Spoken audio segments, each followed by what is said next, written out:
তো বন্ধুরা, ফের শুরু হলো আগরতলা থেকে কলকাতা বাস পরিষেবা। জানা যাচ্ছে করোনার অতিমারি জেরে 2020 সালের মার্চে বন্ধ হয়ে গেছিল আগরতলা থেকে কলকাতা ভায়া ঢাকা বাস পরিষেবা।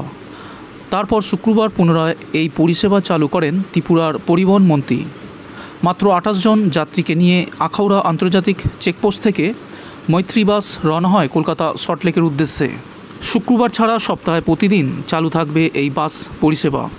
এই বাস আগরতলা থেকে কলকাতা মোট 500 কিলোমিটার যাতায়াত করবে। ঢাকা হয়ে এই পথ অতিক্রম করতে বাসটির সময় পড়বে 19 ঘন্টা।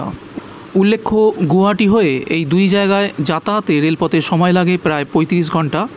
আগরতলা থেকে কলকাতা বাস ভাড়া 1700 টাকা এবং বাংলাদেশের ভ্রমণ কর 500 টাকা।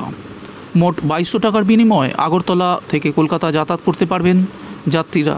তবে ত্রিপুরার রাজধানী থেকে ঢাকা পর্যন্ত ভাড়া পড়বে 1000 টাকা। মন্ত্রী জানান, যখন অসমে বন্যা ও ধসের কারণে ট্রেন বাতিল হয়ে যায় এবং বিমানের বিশাল চাহিদা জেরে বিমান ভাড়া বেড়ে যায়, তখন সরাসরি এই বাস পরিষেবা সাধারণ মানুষের কাজে আসবে। আগামী দিনে এই বাস পরিষেবা পুনরায় শুরু হওয়ার কথা ছড়িয়ে পড়লে যাত্রী সংখ্যা আরও বাড়বে বলে তিনি আশা প্রকাশ করেন।